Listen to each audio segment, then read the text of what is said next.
장례식장에 가본 적이 있으십니까? 관 앞에 서면 누구나 한 번쯤 이 질문을 합니다. 저 사람은 지금 어디 있는 걸까? 저게 전부인가? 나도 언젠가 저렇게 되면 그것으로 끝인가? 평소에는 바쁘게 살아서 이 질문을 덮어두지만 죽음 앞에 서면 그 질문이 다시 올라옵니다. 현대 과학은 명쾌하게 답합니다. 뇌가 멈추면 의식도 끝난다. 죽으면 그냥 없어지는 것이다. 그런데 이상하게도 그 대답이 마음을 완전히 채워주지 않습니다. 왜 그럴까요? 성경은 이렇게 말합니다. 하나님이 우리 안에 당신의 숨을 불어넣으셨기 때문입니다. 그 숨이 우리로 하여금 죽음 너머를 묻게 만듭니다. 오늘 우리는 이 질문과 정면으로 마주하겠습니다.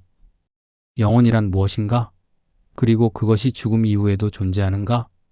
첫째, 영혼은 인간이 본래부터 가진 불멸의 요소가 아닙니다. 많은 사람들이 영혼을 이렇게 생각합니다. 인간 안에 불멸하는 무언가가 내장되어 있어서 몸이 죽어도 그것은 자동으로 살아남는다고. 그러나 이것은 플라톤의 생각이지 성경의 생각이 아닙니다. 창세기 2장 7절을 보십시오. 하나님이 흙으로 사람을 빚으셨습니다. 흙 자체에는 생명이 없습니다. 그런데 하나님이 생기 히브리어로 니쉬마트 하임 즉 생명의 숨결을 불어넣으시자 사람이 생명 히브리어로 네페시하야 즉 살아있는 존재가 되었습니다. 영혼은 인간이 원래부터 소유한 것이 아닙니다. 하나님이 불어넣어 주신 것입니다. 이것은 결정적인 차이를 만들어냅니다. 영혼이 인간 고유의 불멸 요소라면 하나님이 없어도 인간은 영원히 존재합니다. 그러나 성경이 말하는 영혼은 하나님의 숨결로 유지되는 것입니다. 인간이 불멸하는 것이 아니라 하나님이 불멸하게 하시는 것입니다.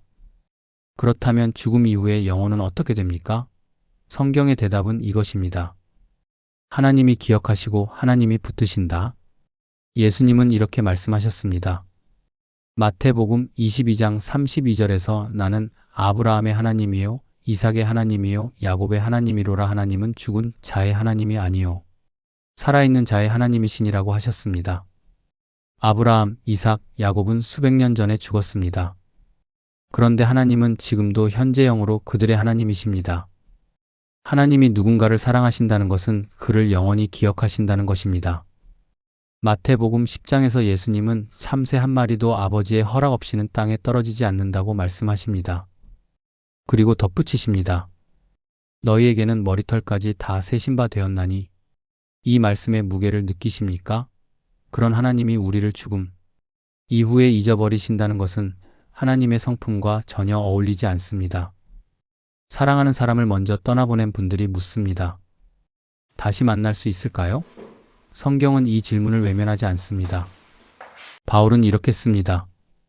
데살로니가전서 4장 13절에서 형제들아 자는 자들에 관하여는 너희가 알지 못함을 우리가 원하지 아니하노니 이는 소망 없는 다른 이와 같이 슬퍼하지 않게 하려 함이라고 합니다. 그리스도인의 슬픔은 소망 없는 슬픔이 아닙니다. 재회를 향한 슬픔입니다. 그러나 이 재회는 인간 영혼의 불멸 능력 때문이 아닙니다. 부활하신 예수 그리스도 때문입니다. 그분이 죽음을 이기셨기 때문에 그분 안에 있는 자들도 죽음이 마지막이 아닙니다. 사랑하는 사람과의 재회는 인간의 희망사항이 아니라 하나님의 창조 능력과 부활의 약속 위에 선 소망입니다. 흙으로 빚어진 몸에 하나님이 숨을 불어넣으셨습니다. 그 순간부터 인간은 단순한 물질 이상의 존재가 되었습니다. 과학이 그 숨을 측정할 수 없다고 해서 그 숨이 없어지는 것은 아닙니다. 우리는 스스로 영원한 존재가 아닙니다. 그러나 영원하신 하나님이 우리를 붙드십니다. 우리의 이름을 기억하십니다. 우리의 머리털을 세십니다. 우리보다 먼저 간 사랑하는 사람들을 그분의 손 안에 두고 계십니다. 마태복음 10장 31절입니다. 두려워하지 말라 너희는 많은 참새보다 귀하니라. 영혼은 인간의 소유가 아닙니다. 하나님의 선물입니다. 그리고 선물을 주신 분이 그 선물을 끝까지 붙드십니다. 사람은 무엇을 위해 목숨을 겁니까? 돈을 위해, 명예를 위해, 가족을 위해 목숨을 거는 사람은 있습니다. 그런데 역사상 자신이 직접 만들어낸 거짓말을 위해 목숨을 건 사람은 없습니다. 거짓말쟁이는 위협 앞에서 결국 실토합니다. 살기 위해서입니다. 그런데 예수님의 제자들은 이상했습니다. 베드로는 십자가에 거꾸로 달렸고 야고보는 칼에 맞아 죽었으며 바울은 매를 맞고 감옥에 갇히기를 반복했습니다. 그들이 죽으면서까지 붙들었던 한 가지 주장은 이것입니다. 우리는 죽었다가 살아나신 예수를 직접 보았다. 만약 그것이 거짓말이었다면 그들은 인류 역사상 가장 어리석은 사기꾼들입니다. 그러나 만약 그것이 사실이었다면 그것은 인류 역사 전체를 바꾼 사건입니다. 오늘 우리는 이 질문 앞에 섭니다. 예수의 부활은 실제로 일어난 사건인가? 그리고 그것이 오늘 나의 삶을 어떻게 바꾸는가? 첫째, 부활은 역사적으로 신뢰할 수 있는 사건입니다. 고린도전서 15장은 바울이 예수 부활 후 약 20년 안에 기록한 문서입니다. 그는 부활하신 예수를 직접 목격한 500여 명이 지금도 대부분 살아있다고 말합니다. 고린도전서 15장 6절입니다. 이것은 역사 검증의 초대입니다. 가서 직접 물어보라는 것입니다. 역사학자들이 공통적으로 인정하는 사실이 있습니다. 예수는 죽었고 무덤은 비어 있었으며 제자들은 부활하신 예수를 보았다고 주장했고 그 주장 때문에 죽었습니다. 목숨을 건 증언은 가장 강력한 증거입니다. 겟세마네 동산에서 도망쳤던 제자들이 오순절 이후에는 예루살렘 한복판에서 너희가 죽인 예수가 다시 살았다고 선포했습니다. 사도행전 2장 23절에서 24절입니다. 무엇이 그들을 바꾸었습니까? 환각이나 집단적 착각으로는 이 변화를 설명할 수 없습니다. 부활은 그들에게 이것을 가르쳐 주었습니다. 하나님은 신실하시다. 하나님은 능력이 있으시다. 하나님은 사랑이시다. 죽음이 마지막 말이 아니라는 확신이 들어오자 그들은 더 이상 죽음을 두려워하지 않게 되었습니다. 바울은 말합니다. 고린도전서 15장 17절에서 그리스도께서 다시 살아나신 일이 없으면 너희의 믿음도 헛되고 너희가 여전히 죄 가운데 있을 것이요 라고 합니다. 부활이 없으면 기독교는 한낱 도덕 운동에 불과합니다. 그러나 부활이 사실이라면 우리는 이 세상에서 가장 자유로운 사람들입니다. 잃어버릴 것이 없기 때문입니다. 실패해도 병들어도 죽음 앞에서도 하나님께서 끝을 새 시작으로 바꾸신다는 것을 우리는 압니다. 빈 무덤 앞에 선막달라 마리아는 처음에 울었습니다. 시신을 찾지 못해 절망하며 울었습니다. 그런데 예수께서 그 이름을 부르셨을 때 마리아야 그녀의 슬픔은 즉시 경배로 바뀌었습니다. 요한복음 20장 16절입니다. 오늘 이 자리에 계신 여러분, 부활하신 그분은 죽은 자들 가운데서 살아나신 첫 열매이십니다. 고린도전서 15장 20절입니다. 그분이 살아나셨다면 우리도 살아납니다. 그분이 죽음을 이기셨다면 우리도 이깁니다. 부활을 믿는 믿음은 저 세상의 보험이 아닙니다. 지금 이 자리에서 두려움 없이 살게 하는 힘입니다. 열심히 믿다가 죽으면 천국 가는 것 많은 그리스도인들이 신앙을 이렇게 요약합니다. 그러면 이런 질문이 생깁니다. 지금 이 땅의 삶은 무엇입니까? 천국에 가기 위해 버텨내야 하는 시간입니까? 병들고 힘들고 외로운 이 삶은 그냥 참고 지나가면 나중에 보상받는 것입니까? 만약 그렇다면 기독교 신앙은 현실 도피의 종교가 됩니다. 지금 여기의 삶과 아무 상관없는 미래의 보험. 그런데 예수님은 이 생각을 정면으로 뒤집으십니다. 공생애를 시작하시며 처음 선포하신 메시지는 이것이었습니다. 마태복음 4장 17절에서 회개하라 천국이 가까이 왔느니라고 하셨습니다. 천국이 가까이 왔다는 것은 예수님 자신이 오심으로써 천국이 이미 이 땅에 침투해 들어왔다는 선언입니다. 오늘 우리는 묻습니다. 천국은 언제 어디서 시작되는가? 그리고 그 천국이 지금 나의 삶을 어떻게 바꾸는가? 첫째, 천국은 장소가 아니라 하나님의 통치입니다. 바리새인들이 천국이 언제 임하나이까라고 물었을 때 예수님의 대답은 놀라웠습니다. 누가복음 17장 20절에서 21절에서 하나님의 나라는 볼 수 있게 임하는 것이 아니요 하나님의 나라는 너희 안에 있느니라고 하셨습니다. 천국은 지도 위의 좌표가 아닙니다. 하나님이 다스리시는 곳이 천국입니다. 그리고 그 다스림은 예수님을 통해 이미 이 땅 위에 우리 삶 안에 시작되었습니다. 주기도문도 같은 진실을 가르칩니다. 마태복음 6장 10절에서 나라가 임하시오며 뜻이 하늘에서 이루어진 것 같이 땅에서도 이루어지이다라고 합니다. 예수님은 천국이 저 하늘에만 있기를 기도하라고 하신 것이 아니라 천국이 지금 이 땅에 이루어지기를 기도하라고 가르치셨습니다. 바울은 빌립보 감옥 안에서 이렇게 씁니다. 빌립보서 4장 11절에서 내가 어떠한 형편에 있든지 자족하기를 배웠노라고 합니다. 그는 지금 쇠사슬에 묶여 있습니다. 그런데 빌립보서는 신약 성경에서 기쁨이 가장 많이 등장하는 서신입니다. 이것이 천국의 기쁨의 본질입니다.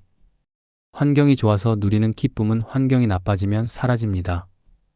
그러나 천국의 기쁨은 하나님 자신에게 뿌리를 두고 있기 때문에 감옥도 질병도 상실도 그것을 끊어낼 수 없습니다. 요한복음 14장 27절에서 내 평안을 너희에게 주노라. 내가 너희에게 주는 것은 세상이 주는 것과 같지 아니하니라고 하셨습니다. 세상이 주는 평안은 조건부입니다. 예수님이 주시는 평안은 무조건적입니다. 예수님의 산상수훈 마태복음 5장에서 7장은 어떻게 해야 천국에 가느냐의 지침이 아닙니다. 그것은 천국 백성이 이 땅에서 어떻게 사는지를 보여주는 그림입니다. 심령이 가난한 자, 애통하는 자, 온유한 자, 이들이 복이 있는 이유는 죽어서 좋은 곳에 가기 때문이 아니라 지금 이미 하나님 나라의 현실 안에 있기 때문입니다. 천국은 지금 여기서 원수를 사랑하고 마태복음 5장 44절, 은밀히 선을 행하는 마태복음 6장 3절에서 4절 삶 속에서 이 땅에 나타납니다.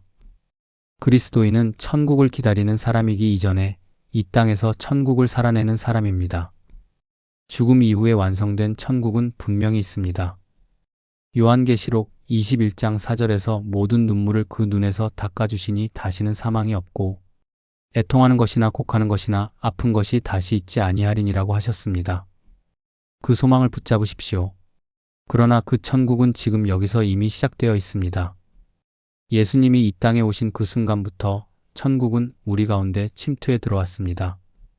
두려움과 불안으로 가득 찬 삶이 아니라 어떤 상황에서도 끊기지 않는 평안과 기쁨으로 사는 삶, 그것이 예수님이 가져오신 천국이고 우리가 지금 여기서 살아야 할 복음의 삶입니다. 마태복음 6장 10절입니다. 나라가 임하시오며 뜻이 하늘에서 이루어진 것 같이 땅에서도 이루어지이다. 천국은 죽고 나서 가는 곳이 아닙니다. 지금 이 자리에서 우리를 통해 이루어지는 하나님의 통치입니다. 착하게 살다가 죽으면 천국, 나쁘게 살다가 죽으면 지옥. 많은 사람들이 지옥을 이렇게 이해합니다. 죽고 나서 받는 형벌, 하나님이 악인을 집어던지는 공간. 그래서 어떤 사람은 지옥을 두려움의 언어로 사용합니다. 지옥 가기 싫으면 믿어라. 또 어떤 사람은 그 반대로 말합니다. 사랑의 하나님이 어떻게 사람을 지옥에 던지냐? 지옥은 없다. 그런데 예수님은 지옥에 대해 누구보다 많이 그리고 가장 구체적으로 말씀하셨습니다. 놀랍게도 그 방식은 협박도 외면도 아니었습니다. 예수님은 지옥을 지금 이 세상에서 어떻게 살아야 하는지를 보여주는 거울로 사용하셨습니다. 오늘 본문 부자와 나사로의 비유를 통해 우리는 묻습니다. 지옥의 본질은 무엇인가? 그리고 그것이 지금 나의 삶과 어떤 관계가 있는가? 첫째, 지옥은 이미 이 세상에서 시작됩니다. 본문의 부자는 특별히 잔인한 사람이 아닙니다. 그는 그냥 자기 삶을 즐겼습니다. 화려하게 입고 매일 잔치를 벌였습니다. 문제는 그의 대문 바로 앞에 나사로가 쓰러져 있었다는 것입니다.